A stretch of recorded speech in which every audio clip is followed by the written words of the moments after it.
Okay, so now part 5. This is going to be really confusing for me to send you the videos in chronological order. It's very confusing to tell this story because, as I pointed out, I had to rewind to 2 months earlier when the Todd Minshaw death occurred to bring you back up to speed to why things are getting crazy in this 48-hour period. So we're like 36 hours in to this event, and I've already gotten the death threat and all this other crazy shit, talking to clairvoyants or whatever, all this crazy shit, witch brooms, blah blah blah, all this stupid weirdo fucking fucked up shit. So I get the death threat call, and so I go inside, I get the gun out, and I get it ready just in case, because you don't. One thing about death threats, if you think that somebody is putting a death threat out on you, you don't just brush that off as like, oh, it was nothing. You always take death threats seriously. Always. Of course, in a reasonable way, you take them serious. You don't just go postal and start reacting, but you do want to respond accordingly to a death threat. And so that was what I was doing. I was trying to respond as accordingly as I possibly could, which requires protection. So I got the gun out and got it ready in the event that this is not a drill, which it's not, man. If this is real shit, this is not, and again, I understand the whole idea of overactive imagination. Unfortunately, this is not a story derived from an overactive imagination. This is what really happened, okay? So, within 30 minutes of getting the death threat call, 30 minutes to an hour, I'm sitting on the couch with the gun next to me, and all of a sudden, somebody's trying to get in to the fucking front door of the RV. Like somebody's trying to open the door. Luckily, I had locked it with the deadbolt so no one could get in. Nonetheless, someone is trying to get in. They didn't even knock or announce themselves or anything. They're just trying to open the door. And so I am very freaked out. I am like really freaked out. So I go to the door to see. I left the gun. I didn't bring the gun. I mean, the door's right in front of me. The gun's right beside me. There's no reason to pick up the gun until I figure out what's going on. So I walk to the door because someone is like trying to open the fucking door. And I look, it was a cop trying to open the door. A police officer is trying to open the fucking door. And I look, there's a cop trying to open the door, and then there's my psycho ex with some weird old woman that I don't know who she is. Some weird old woman that literally looks like a fucking witch, straight out of like a Disney movie. Fat, round, mole on her fucking nose. Everything but the green skin. Minus the green skin, she looked exactly like a witch, straight out of a fucking Disney movie. Really long hair down to her knees, long straight silver hair, gray, fucking big wart on her nose, fat roly-poly. She's like 4'7", fucking round fucking ball of fucking shit. With a scowl on her face and so there's a cop with my psycho ex and this other psycho bitch. So I unlock the door and I open the door. And then the cop proceeds to explain to me what's going on. He says, this is a domestic call.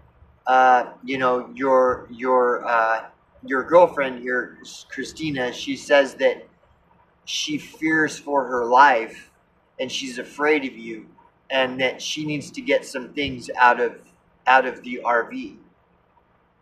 And I'm like, okay. And he's like, do you have any weapons? And I said, no, I've got some knives. And so I gave him my knives. I totally forgot that the gun was just sitting right there. I was so fucked up in the head. I'm like, and I was just like, and I told him, I said, dude, I'm glad you're here. I don't even know what the fuck to do in this situation. And he like sympathetically began to explain to me how I'm not doing nothing wrong. He said, you're not doing anything illegal. By law, you're legal. you're legally, you can stay here. You're not doing nothing wrong. It's just that this is a routine domestic call, and so I have to come here because she says she's in fear of her life, and she's afraid of you, and that she wants to get some of her stuff. And he's like, can you step outside? And I was like, yeah. And so I stepped outside, and she goes into the RV to get her stuff. So I'm outside, and here I got this cop right in front of me, and then this woman that I don't know that looks like a psycho, evil bitch witch. And so I'm just sitting there, and then she starts. It all happened fairly quick, within minutes. This is the way the scenario went down. Is that I'm just complying. I'm not resisting this officer. He's been respectful to me, and he hasn't treated me like I'm doing anything wrong or anything, which I wasn't. And so I'm just kind of just complying and just being calm, and this woman is just standing there, like right there with me and the cop, which was really awkward. And the first thing she does is she looks at me and she says, I'm Sheila. I'm the person that Christina's staying with. And that's when I figured it out. That's when I was like, okay, this is a piece of the puzzle that I have no idea. Like, wait. And I said, oh, so you're the woman that Christina's been hanging out with, that lives a half a block up the street here, and your dog is Christina's dog's sister, and you guys have been hanging. She's like, yeah. And I was like, oh, okay, nice to meet you. And she said, yeah, nice to meet you. And that's when I realized this is an opportunity. I have an opportunity right in front of me. And I thought I had to think quick, but I was for some reason I was able to think on my toes. Like I was like, okay, I'm putting all this together, and I'm like, okay, this is this bitch who's Todd, her fucking man, Todd Minshall, is the one that everybody's saying got killed by a serial killer. And this is her, and this motherfucker and her are the ones that Christina, my ex, has been mixing in with, and that this is all the problem right in front of me, standing right in front of me. And so and there's a cop right here, and supposedly it's all under investigation. So the cop is aware of Sheila, and the cop is aware of Todd Minshall, and the cop is aware of everything. This whole dynamic, the cop is aware of all this shit. And here's this woman, and she just looked at me and said, I'm Sheila. I'm the person that Christina is blah, blah, blah. And I'm like, wait, you're that person? She's like, yeah. And I said, oh, well, nice to meet you. And I realized at that moment I had an opportunity to set the record straight. Like, what exactly is going on here? So I looked at her with the cop, knowing the cop was right there, would hear everything, the whole discussion. And I looked at her and I said, I heard that your husband passed away recently. And her response was just like this. I'm not exaggerating. She goes, yep. They found him out in the desert dead. Like just cold as ice. Straight off of a fucking Forensic Files episode. Like this bitch, it was obvious this bitch had no fucking care or concern or interest at all that that her fucking man was dead. It's just like that. I said, I heard that your old man, your husband passed away. And it was just like this. Yep. They found him out in the desert dead. Like, just like that. And I mean, it was so shocking. I had trouble just keeping a game face. Because I was like this.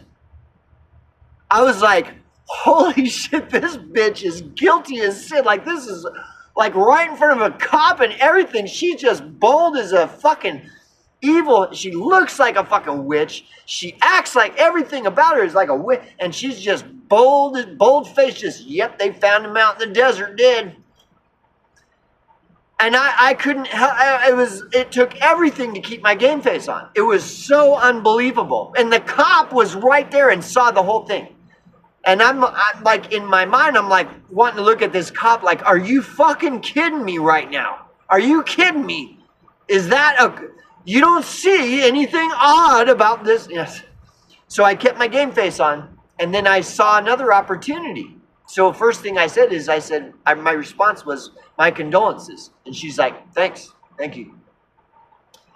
And so I immediately saw the opportunity to clear up all the talk around town. Because there's all this talk around town. Well, now I got the fucking horse's mouth right in front of me with the cop right there. And so I looked at her and I said, well, did they determine the cause of death? Did they determine his cause of death? And she responded just like this. I am not exaggerating. She goes like this. I'm trying to, because this was 2 years ago, but I still remember it, man. So I just have to draw back in memory. So I said, did they determine the cause of death? And she said, just like this. She goes, nope. They never found a gun, so they don't know if it's suicide or homicide. But I don't own any guns, so I'm clear. And she just walked off. Just like that. She's like, I said, let me reiterate. I said, did they determine the cause of his death? And she's like this. She goes, nope. They never found a gun, so they don't know if it's suicide or homicide. But I don't own any guns, so I'm clear. And just walked right the fuck off with the cop standing right there. And so my psycho ex is still in the RV, and she's got her earbuds in. And I don't know if she's got some handler talking to her, some satanic handler talking to her, or if she's just listening to some stupid P. Diddy bullshit or whatever the fuck, right? Whatever the case, she's in there in the RV with her earphones in her ears. This psycho fucking bitch Sheila has walked off after just exposing that she's a straight up fucking demon from hell. And so the cop's right there. And so I look at the cop and I'm like, and because I was holding the game face as soon as she walked off, and it was just me and the cop, I let go of my game face and I looked at him, I'm like, dude, and I was saying in a really quiet voice, but in an urgent voice, I was telling him, I said, I just got a fucking death threat fucking phone call right before you guys showed up. Like I just got, and I'm fucking freaking out. And everybody's talking about that Todd Minshaw was murdered and that it's under investigation. And I am fucking freaking the fuck out. And the first thing that cop told me is, he said, just like this, he goes, well, I'm not on that case, somebody else is. So right then, the cop admitted it is under investigation. So all these rumors have all just been cleared. The bitch, Sheila herself, is just acting right in front of the cop like she fucking did it and doesn't give a fuck, like she's untouchable. And when I tell the cop, I just got this death threat call, fucking this shit's going down, I don't know what the fuck's going on, and I'm fucking scared. And he says, well, I'm not on that case, somebody else is. And I'm like, okay, well, what should I do? What do I've never been in a situation like this. I don't have no idea what's going on or what I should do. I don't know if I should like fill out a report with the police. I don't want to, but I don't know what to do. And then he said, his response was, well, because right after I said that, she came back into the yard. So right after I said that, here she comes. And the cop just remained like super stoic. And he just goes, well, it was almost like he was trying to act to her as though me and him weren't having that conversation. He said, well, I have to do a report as part of the routine. It's part of the routine call. I have to write up everything that happened. So I'm going to be writing up a report. And so so he's saying that while she's coming back into the yard, and I'm just like, fucking, what the fuck, right? So right after that, my psycho ex comes out of the RV, and she's got some stuff with her, right? And then she goes over to where her bike is, and because her bike has some bags on it that, whatever. And so she's going, and the bike is behind the police officer. So she walks over, like totally just oblivious, just walks over there to her bike and opens up the thing and is like getting stuff out of the back. But she's behind the cop. So as soon as she walks to where she's behind the cop totally turns around and puts his hand on his gun like this and is fucking staring at her like with hawk eyes, with his fucking, like he's ready to pull his gun out on her as if she does anything crazy. Like totally like that. So we're talking about a fucking murder investigation. This psycho Sheila basically admitting practically doing everything but admitting with the cop right in front of her, admitting that she killed him. and the cop is in this fucking weird, me and this, it's like totally insane.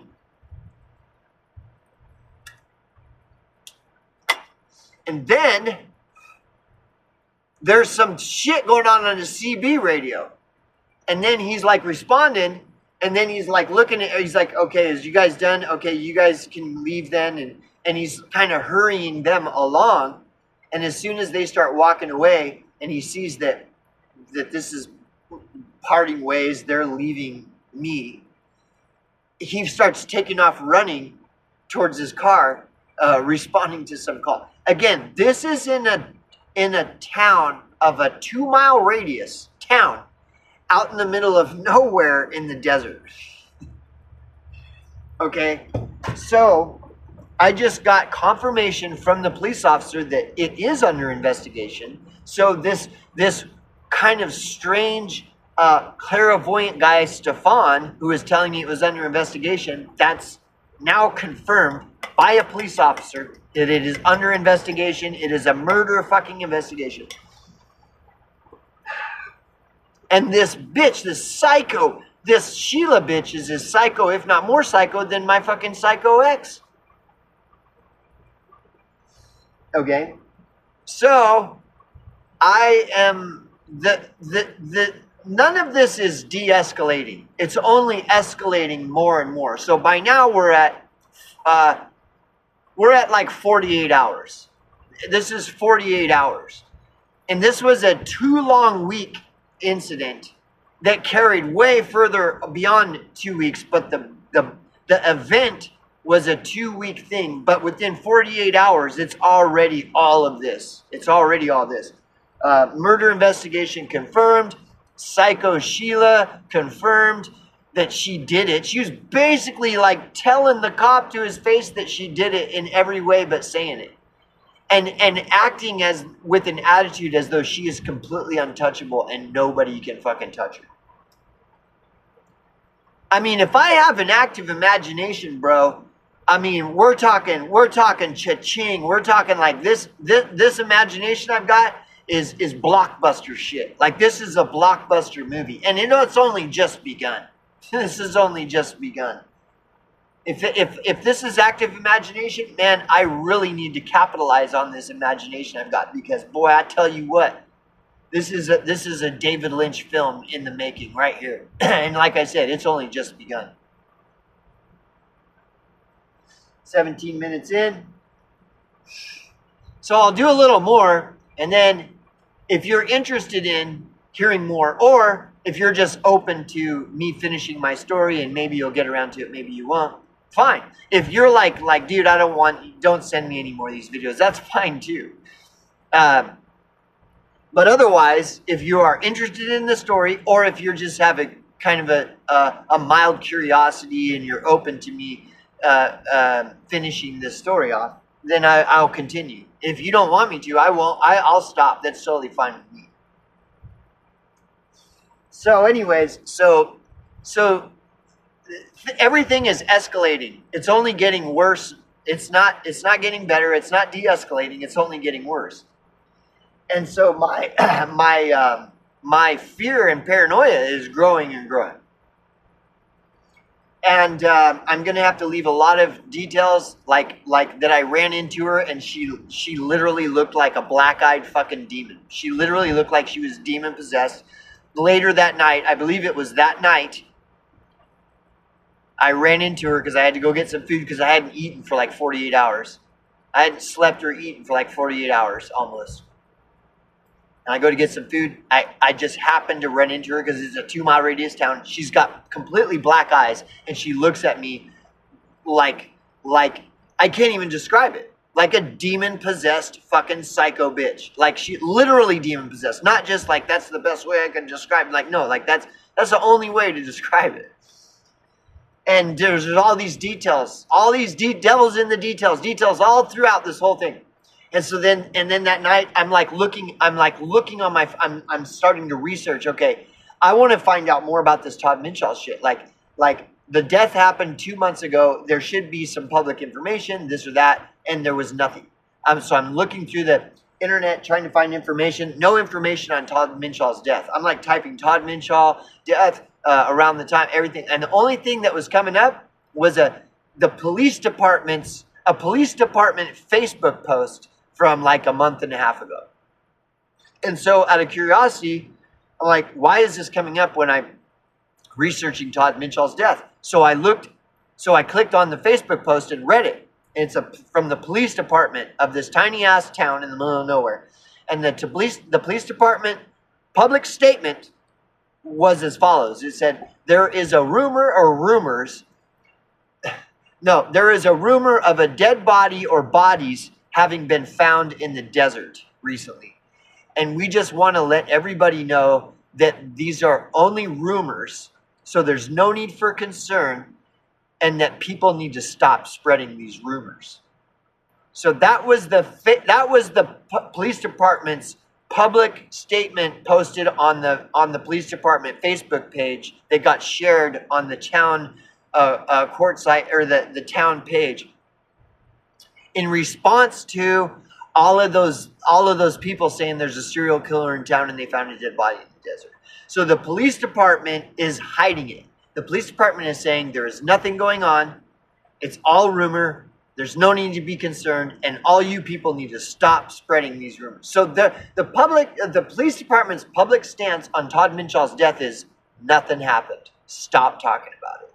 Meanwhile, the cop is telling me that it's under investigation, and as well as other people saying it's under investigation.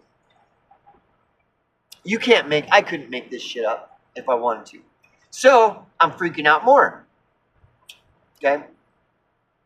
So now I'll go into some more of the story, I suppose.